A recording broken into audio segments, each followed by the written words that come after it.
This is the IELTS listening test. You will hear a number of different recordings, and you will have to answer questions on what you hear. There will be time for you to read the instructions and questions, and you will have a chance to check your work. All the recordings will be played once only. The test is in 4 sections.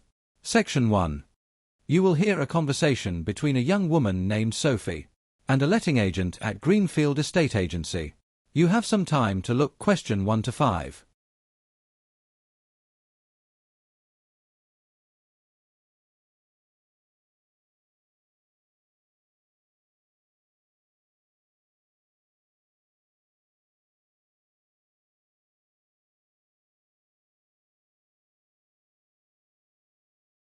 Now we shall begin. You should answer the questions as you listen because you will not hear the recording a second time. Listen carefully and answer questions 1 to 5. Good morning, Greenfield Estate Agency. You're speaking with Mary. How can I help you today? Oh, hello. Good morning. My name is Sophie Harrington. I'm calling because I saw one of your listings online and I'm interested in renting a flat. Lovely. Ms. Harrington, let me just take a few details from you. So that's Harrington? That's right. Yes. Right. Ms. Harrington, what type of property are you looking for exactly? I'm after a 2-bedroom flat, ideally. I'll be sharing with my sister, so we definitely need at least 2 rooms. 2-bedroom flat. Perfect. And do you have a preferred area of the city? Yes, we'd really love to be in Kensington if possible. We both work nearby and it would save us a lot of commuting time. Kensington is lovely. Very popular, of course, which means properties do move quickly. Now what sort of budget are you working with per month? We've worked it out and we can go up to a maximum of £1,800 per month. Between us, we prefer something a little under that, but that's our absolute ceiling. And also the 1st of March is when we'd need to be in. We can't really do earlier than that because our current tenancy runs until the end of February. £1,800. That's workable for Kensington and the 1st of March. Got it. I'll make a note of that. Before you hear the rest of the conversation, you have some time to look at questions 6 to 10.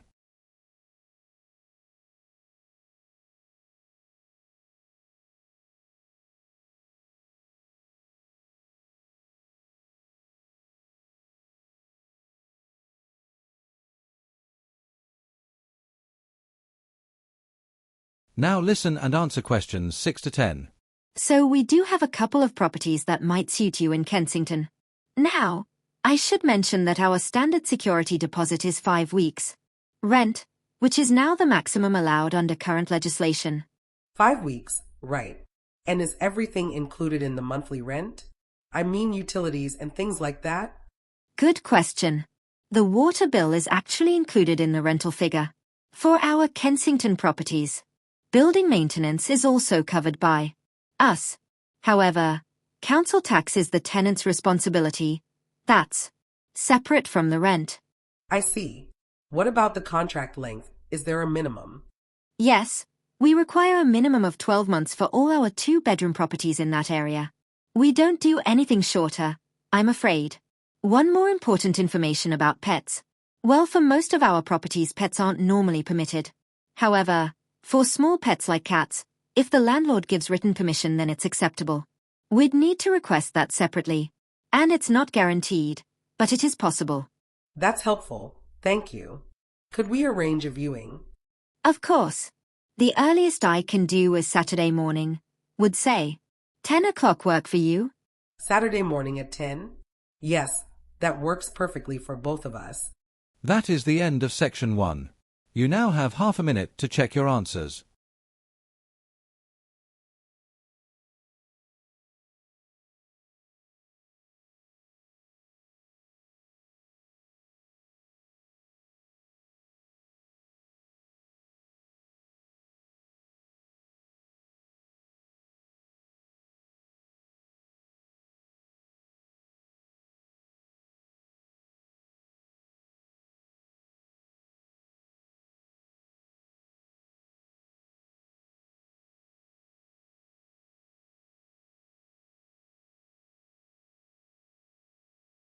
Now turn to Section 2.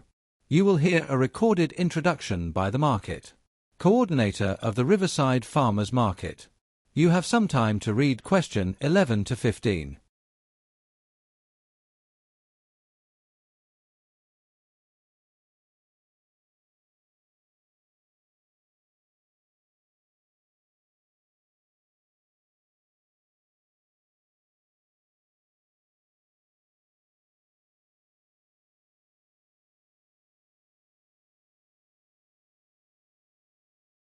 Now listen carefully to the talk. Hello and welcome to the Riverside Farmers Market. My name is Claire and I'm the market coordinator. Whether this is your first visit or you're a regular, I hope this short guide helps you make the most of your time here today. The Riverside Farmers Market was first established in 2009 and what started as a small community project with just 12 stalls has grown into one of the most celebrated food markets in the region. We are open every Saturday, and that's year-round, rain or shine, from 8 in the morning until 2 in the afternoon. So if you've arrived after 2, I'm afraid you've just missed us, but do come back next week. Now, parking can sometimes be a concern for first-time visitors. The good news is that you can park completely free of charge at the Leisure Center, just a 5-minute walk from the main entrance. There is also a bus stop directly outside if you prefer public transport. I'm delighted to say that the market currently has over 80 regular stall holders, ranging from local farmers and bakers to artisan cheesemakers and craft producers. The variety really is extraordinary. And finally, I'm very excited to let you know about this month's special event. We are running a chutney making competition. Yes, you heard that right, open to all visitors. Entry forms at the information desk. There are some wonderful prizes on offer, so do give it a go. Before you hear the rest of the talk, you have some time to look at questions 16 to 20.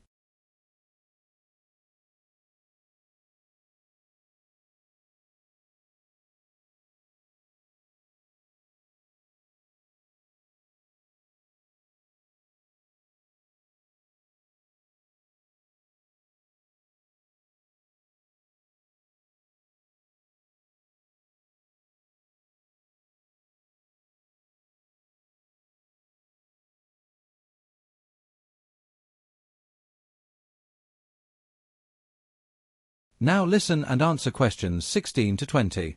Now let me give you a quick rundown of the market layout so you can find your way around easily. When you come in through the north gate, that's the main entrance. From the car park side, the very first thing you'll see is our information desk right there as you walk in. That's where you can pick up maps, ask questions, and of course enter that chutney competition I mentioned. Moving into the market, the central square is the heart of everything. This is where our hot food court is set up. You'll smell the wood-fired bread and the barbecue before you even see it. It's a wonderful spot to stop for lunch. Head over to the East Wing and you'll find our dedicated organic produce zone. This is where the certified organic farmers display their seasonal vegetables, fruits, and herbs. Absolutely stunning produce at this time of year. In the west corner, we've set up our children's activity area. This week we have pottery painting and a mini vegetable garden for the little ones. It's completely free and runs from 9 until noon. And finally, near the south exit, please do be aware that there is a designated bicycle parking area. We really do encourage cycling to the market, and we've recently expanded the racks to accommodate more bikes. Just follow the signs as you head out. We hope you have a wonderful time. Enjoy the market. That is the end of Section 2. You now have half a minute to check your answers.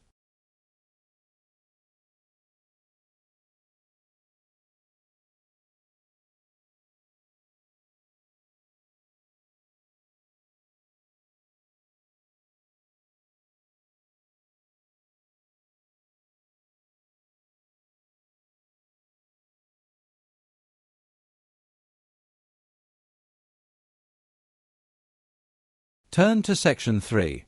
You will hear two postgraduate students, Lena and Tom, discussing their dissertation on offshore wind energy with their academic supervisor, Professor Hargreaves. You now have 30 seconds to look at questions 21 to 25.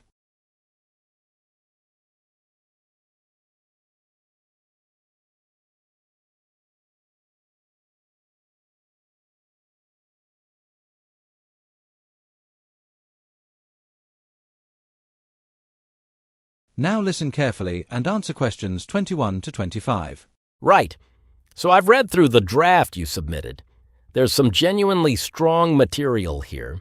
Your introduction is well structured, and your data in Section 3 is impressive. However, I do have some concerns, particularly about Section 2. We were actually quite worried about that section ourselves, Professor. What specifically stood out to you? The main issue is that you make a number of strong ethical claims, but you don't address the counter-arguments at all. Any examiner reading this will immediately notice that absence. You need to engage with the opposing view, even if you ultimately disagree with it. That's fair. We did discuss including that, but we were worried about the word count. Word count shouldn't be a reason to weaken your argument, Oliver. Cut something less important if necessary. Professor, I've been thinking about the barriers to AI adoption more broadly. In my view, the biggest obstacle isn't really about cost or technology, it's resistance from medical professionals themselves.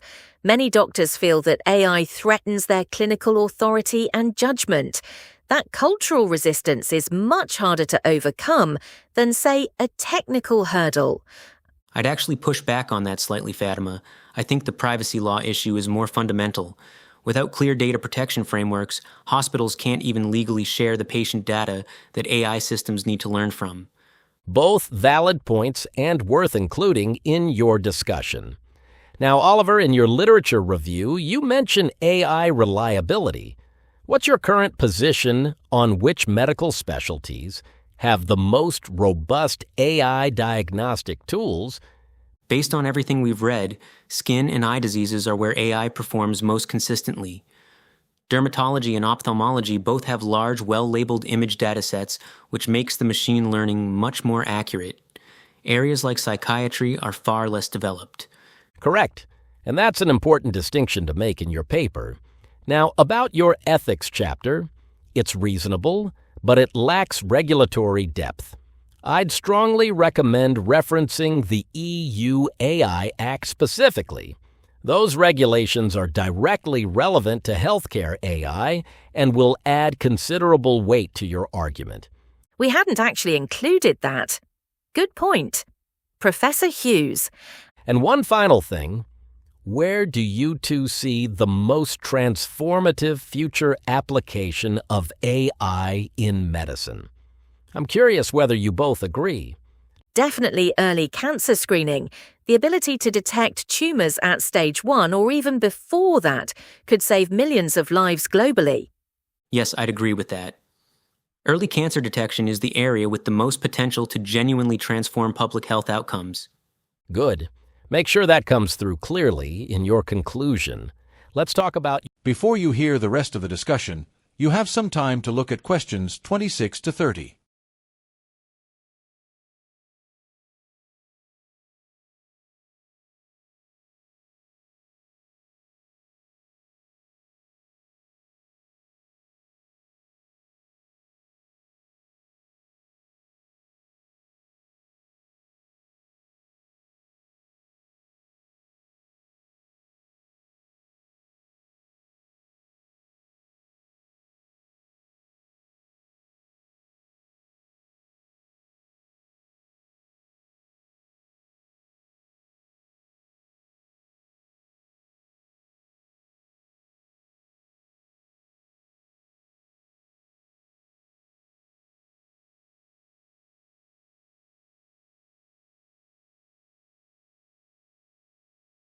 Now listen and answer questions 26 to 30. Talk about your findings on diagnostic accuracy. Fatima, can you summarize what your data showed? Yes, so the hospitals in our study that had implemented AI diagnostic systems showed a significant reduction in misdiagnosis rates. We're talking about a 30% reduction on average compared to non-AI hospitals. That was quite a striking figure. That is significant. Oliver, what's your take on the governance side? I think the key issue is that AI should be a support tool, not a replacement. There absolutely must be human oversight at every stage of the diagnostic process. The AI flags something. A doctor reviews it. That's the only responsible model at this stage. I agree entirely. And that brings me to something I feel very strongly about. Without clear accountability frameworks, who is legally responsible when an AI makes a wrong diagnosis, public trust in medical AI will remain extremely low. That needs to be your central policy recommendation. Absolutely. We plan to make that the conclusion of the whole paper. Good. Now I want to ask you both about two specific proposals that are currently being discussed in policy circles. Fatima, the idea of replacing GP triage with fully automated AI systems. What's your view? Honestly, I have very serious concerns about that. GPS provide not just clinical assessment, but emotional reassurance and nuanced judgment that AI simply cannot replicate right now. I'd strongly oppose replacing them, at least at this stage. And what about the proposal for a national AI health database, centralizing all patient records for AI training and diagnostics?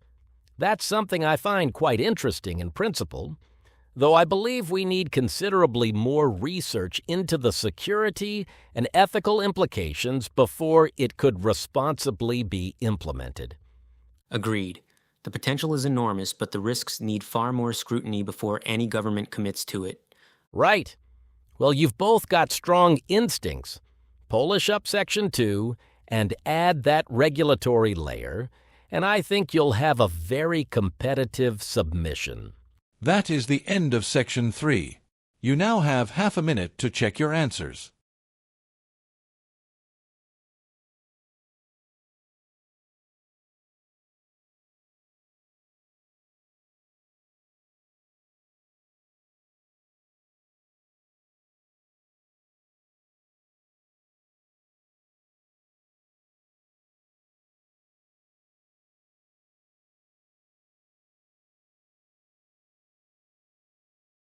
Now turn to Section 4. You will hear part of a university lecture on the History and Science of Sleep, delivered by Professor James Thornton first. You have some time to look at questions 31 to 40.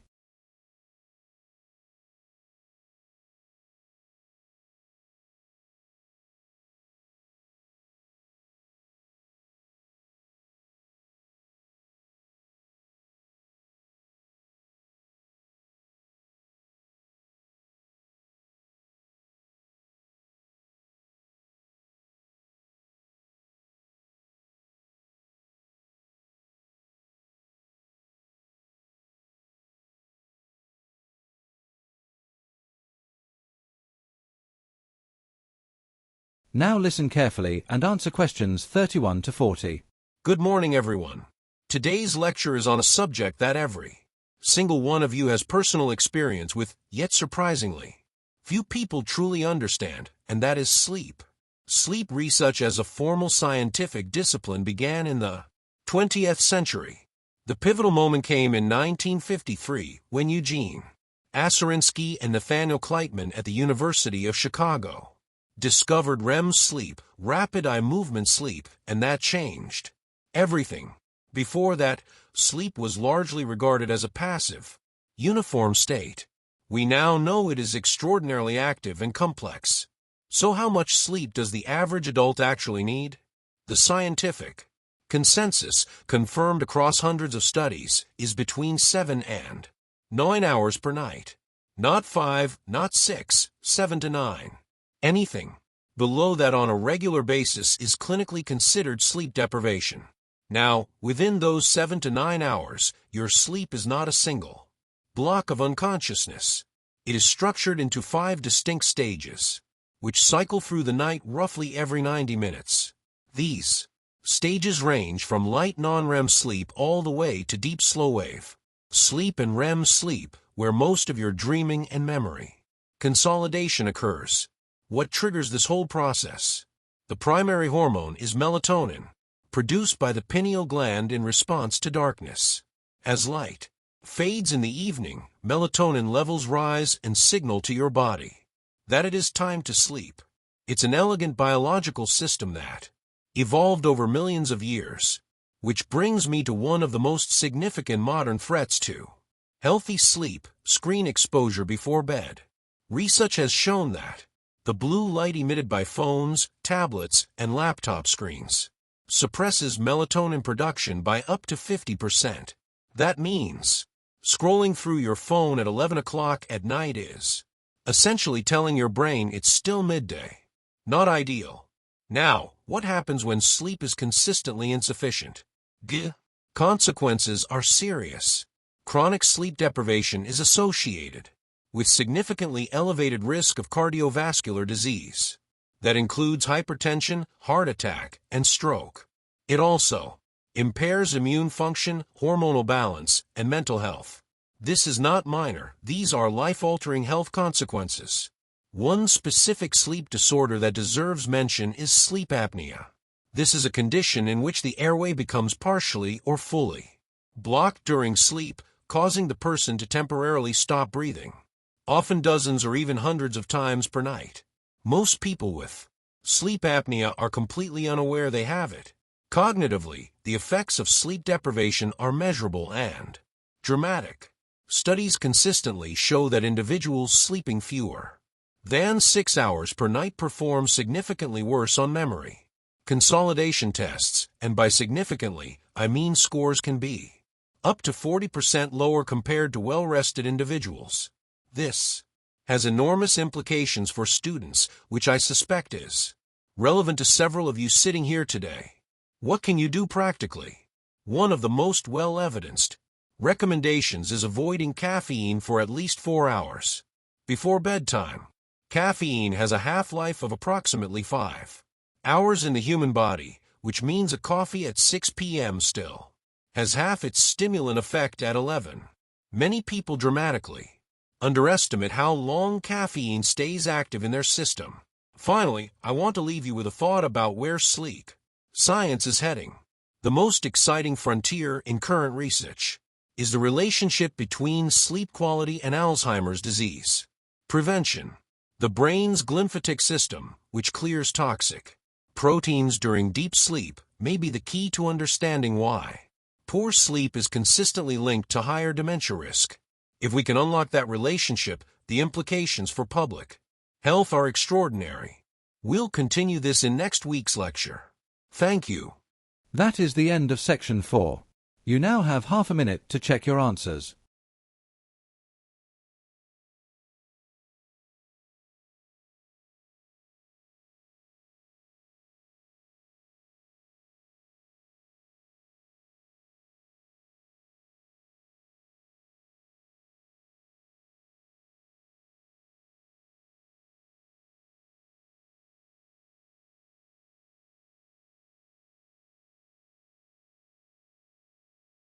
That is the end of the listening test.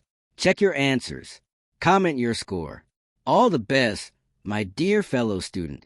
Your hard work will pay off one day.